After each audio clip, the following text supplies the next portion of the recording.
Fala aí, mentes pensantes, como que vocês estão? Espero que vocês estejam muito bem. Para quem não me conhece ainda, eu sou o Nando Serra. E nesse vídeo eu vou falar um pouquinho sobre o ato de ensinar, levando aí as minhas considerações e as minhas experiências no ensino fundamental, médio e superior. Mas não desliga o vídeo não, caso você não seja professor. Se você for aluno, também fique aí que tem dicas importantes para você. Afinal de contas, ensinar depende de alguém que ensine e alguém que aprenda. E essa via de ensinar e aprender, ela não é única, ela é dupla.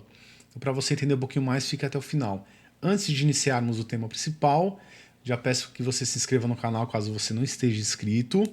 E também não esqueça aí de fazer seu comentário, dar sua curtida e compartilhar esse vídeo, ok? Então vamos ao assunto principal. Lecionar é uma habilidade que se requer experiência e também precisa de muito estudo e dedicação. E além disso, muita observação do profissional, do próprio profissional que está ensinando, que está lecionando aí.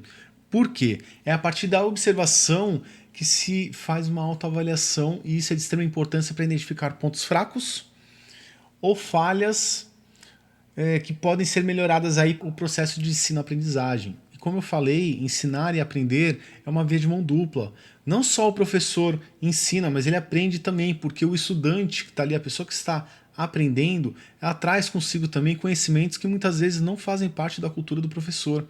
E isso é de extrema importância para que o professor consiga entender qual é o contexto onde ele está inserido, onde ele está ensinando, para que o processo de ensino-aprendizagem seja muito mais valioso para o estudante, tenha muito mais significado. E com isso é muito mais fácil de aprender. Eu não estou aqui para falar o que é certo, o que é errado. Pelo contrário, eu estou aqui só para mostrar alguns pontos da minha experiência e da minha observação como professor, para fornecer para vocês também aí algumas dicas de extrema importância para que esse processo de ensino-aprendizagem aí ele seja melhor. A gente vê aí na história algumas ações de prática docente, digamos assim, que fizeram muito... surtiram alguns efeitos. De repente, as pessoas até não gostam dos métodos que surgiram, mas sempre tem um ponto bacana ali de ser utilizado. Por exemplo, o Paulo Freire, que é muito criticado por alguns e idolatrado por outros. O ato que ele teve ali de ensinar, né, os trabalhadores rurais, trazendo a cultura desses trabalhadores para os conteúdos que ele passava, foi de extrema valia, porque isso tornou mais significante para aquele trabalhador se empenhar em aprender. Então, não estou aqui para falar se o método dele era excelente ou não, mas essa característica do método dele mostrou que quando você deixa de ter uma barreira ali entre o estudante, consegue entender qual é a cultura dele, qual que é o desenvolvimento social dele, inclusive da escola, do ambiente onde você está, você torna tudo muito mais fácil para a aprendizagem. E lógico, você também aprende com essa cultura. Parece algo simples, mas para quebrar essa barreira entre professor, o profissional e o estudante, é preciso algo que é de extrema importância e que eu julgo o mais importante para a prática docente, que é o respeito. E o respeito ele não tem que vir só do estudante para o professor, ele tem que ser do professor para o estudante também, assim como de um estudante para o outro. Por três motivos simples. Primeiro, que o respeito, né, torna um lugar muito mais agradável e com isso fica muito mais fácil cada um desempenhar o seu papel. Segundo, a legislação ela garante o respeito a qualquer um, independente de etnia, classe social ou qualquer outro tipo de classificação. É direito do professor estar ensinando. Isso é garantido por lei. Ele está exercendo a sua profissão ali. Então, fica aqui a dica de que se haja muito respeito e para isso é importante que o professor ele mostre para a turma o que ele pretende durante aquele período letivo. Então mostre para a turma quais são os conteúdos que vão ser abordados e também faça um combinado de respeito, mostrando para eles o que é importante para se ter um bom convívio social e também de professor com estudante, estudante com estudante e tudo mais. Na minha experiência como docente, tanto no ensino superior quanto no ensino fundamental e médio, eu sempre gosto de fornecer para o aluno no primeiro dia todos os combinados, o que é importante, o que eu acho que é importante em relação ao respeito, as condutas dentro de sala de aula, eu não determino um regimento militar ali dentro, sabe? Que o aluno não pode abrir a boca. Não, pelo contrário. Só que eu explico que vai ter a hora dele escutar e a hora de eu falar, assim como vai ter a hora dele falar e eu escutar. Então, quando isso está muito bem entrelaçado ali, o pessoal consegue entender bem essa relação, tudo fica muito mais simples. Como que eu faço para tentar garantir essa condição? Eu coloco o comportamento do estudante nas avaliações, que também é uma coisa muito importante para o professor. Então, eu costumo utilizar 3 métodos de avaliações para não ser injusto com o estudante. Então, primeiro é o comportamento, que avalia tanto se ele faz as atividades que são propostas, se ele é comunicativo no momento que é oportuno, quando se tem algum questionamento em relação ao conteúdo que está passando ali, e também se o estudante ele tem esse respeito tanto comigo, né, como professor, quanto com os colegas dele. Então, eu costumo ter uma lista com o nome dos estudantes e ali eu vou colocando alguns códigos de desrespeito, de comportamento inadequado dentro da sala. E quando há também alguma coisa benéfica, né, quando uma participação ativa ali do estudante, faz todas as atividades, eu também coloco meus códigos lá como ponto positivo. E aí no final do bimestre ou do semestre, eu faço essa avaliação e entra como uma pontuação para a média da nota dele de desempenho acadêmico. A segunda avaliação que eu costumo usar são atividades diárias, onde eu vou elaborar questionários, às vezes eu mesmo faço um vídeo, passo para eles assistirem um vídeo, ou indico alguma coisa, ou levo algum texto e faço um questionário sobre aquilo. Geralmente faço isso quando eu termino um conteúdo. Eu não costumo misturar os conteúdos ou deixar acumular muita matéria, justamente para não ficar mais difícil, né, e para ser mais fácil do estudante assimilar. Que também é um ponto importante. Não adianta a gente passar 1001 conteúdos e depois querer que o estudante ele lembre de tudo. Então, fazendo essas relembranças, digamos assim, né, aos poucos, fica muito mais fácil dele guardar o conteúdo. E o terceiro seriam trabalhos em grupos, e eu acho muito importante isso porque a vida social ela é um trabalho em grupo. Eu só faço aquela prova tradicional, onde tem todos os conteúdos do bimestre, se há alguma obrigatoriedade para isso. Caso não tenha, eu utilizo desses métodos, porque para mim isso já dá para avaliar muito bem como que o estudante está progredindo e como que ele se desempenhou durante o bimestre. Porque quando a gente faz aquela prova tradicional, que é uma só, aquela prova final, sabe? De repente o aluno não está bem naquele dia, o nervosismo pode atrapalhar, às vezes deu um problema em casa, enfim. N coisas aí que podem acontecer que podem atrapalhar esse desempenho dele. Agora, para você que é estudante ou será estudante, é importante que você faça todas as atividades justamente para fixar na memória de vocês o conteúdo.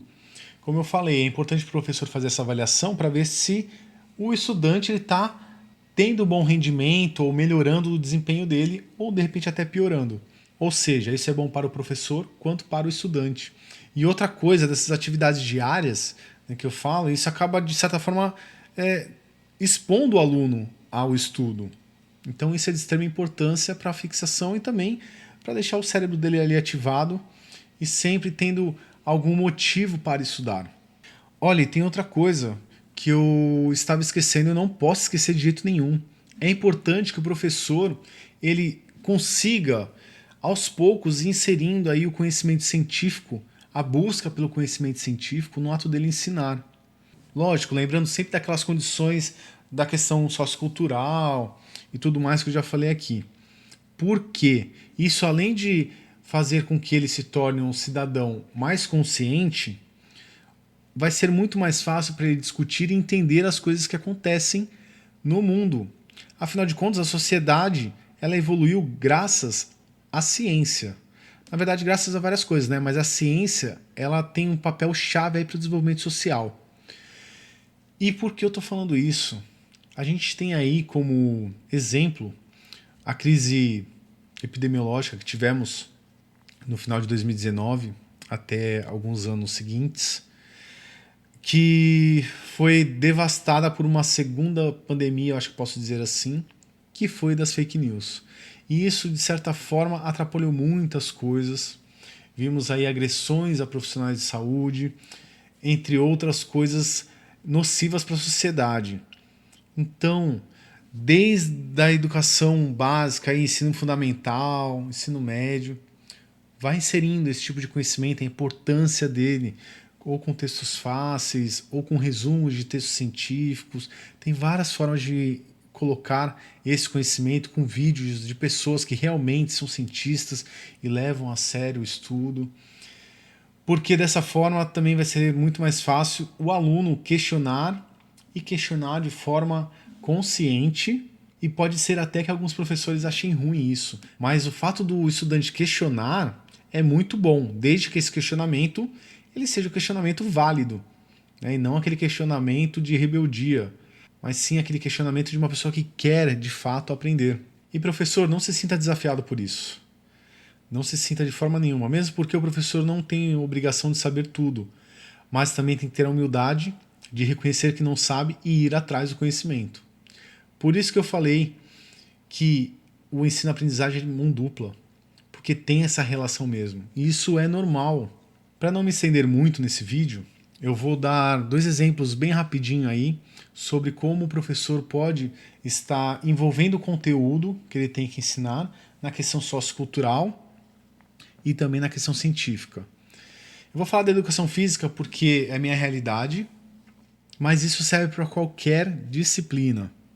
Eu vou falar do 2º ano de ensino médio, que é a minha realidade atual como docente, onde o conteúdo a ser ministrado na educação física são os esportes de marca, as práticas circenses, e aí depois tem questões de beleza e saúde e tudo mais, mas no primeiro bimestre são essas duas, o esporte de marcas e práticas circenses.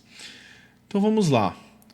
As práticas circenses não necessariamente elas fazem parte da realidade do estudante, e às vezes muito menos os esportes de marca. Como que eu posso estar inserindo isso na cultura do estudante? O professor ele pode sondar se algum desses eventos faz parte do contexto do estudante, seja em brincadeiras, em jogo de videogame ou algum outro tipo de jogo.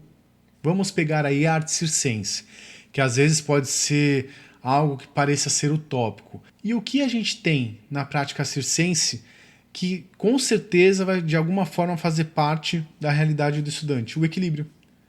O ato de se equilibrar, às vezes no meio-fio da rua, às vezes em cima de um muro baixo, às vezes até numa corda. Tem hoje em dia o slackline e outras práticas aí que podem mimetizar a prática circense. Tem às vezes uma simples brincadeira de pegar limões e ficar jogando pro alto e tentar fazer malabares ali. De repente equilibrar um guarda-chuva, um cabo de vassoura. Então tem várias coisas aí que dá para estar utilizando como um instrumento para estar fazendo essa ligação. Nos esportes de marcas, por exemplo, o pega-pega é uma brincadeira de corrida. Então, querendo ou não, tem a corrida ali no meio, dá para você utilizar isso. De repente mostrar para eles qual é a importância de treinar corrida para um jogo de futebol ou para um jogo de basquete e por aí vai. Use a imaginação, que não falta conteúdo, e hoje em dia o YouTube e outras plataformas aí são muito ricas nesse tipo de conteúdo. Então aproveite, forneça isso para o seu estudante. E para você que é estudante, assim você já consegue ver qual que é essa ligação e por que é importante. A escola e que a educação física, inclusive, ela não é só um rolar bola. E além disso, cabe ao profissional de educação física inserir aí outras culturas. Então fica a minha dica. E como último exemplo, vou utilizar uma disciplina do itinerário formativo, que se não me engano chama jornalismo como inclusão no esporte, práticas e experimentações. Essa disciplina ela tem como intenção levar ao conhecimento do estudante como que funciona a mídia na divulgação do esporte e como que essa relação tanto mercadológica quanto de envios de informação, quanto de manipulação às vezes de informação. E lógico, dentro disso é importante que o estudante ele entenda como funciona todo esse processo, mas também como ele experimente as práticas que estão ali. E também é uma forma do professor levar ao conhecimento do estudante outras práticas que não são divulgadas ou pouco divulgadas pela mídia. E explicar o porquê disso, porque os algoritmos eles tendem a levar informações para o estudante sobre um assunto que ele está sempre vendo, por exemplo. Por que isso é importante para a mídia e por que isso pode ser prejudicial para o estudante, para o leitor, para o ouvinte, de uma forma geral aí para o telespectador? Porque se a educação ela tende a levar mais cultura para o estudante, veja só como pode ser prejudicial a mídia levar sempre a mesma informação. E essa relação a gente vai construindo com a realidade do estudante. Então, como eu disse, eu não quero me estender além do necessário. Ficam aqui as minhas dicas. E se você gostou do vídeo, não se esquece de deixar o seu like, faça o seu comentário caso você concorde ou até discorde, dê sua opinião aí, fala qual que é o seu ponto de vista, o que você tenta buscar dentro do conteúdo que a gente comentou aqui no momento. E se quiser dar sugestões também, estamos sempre abertos aí a comentários.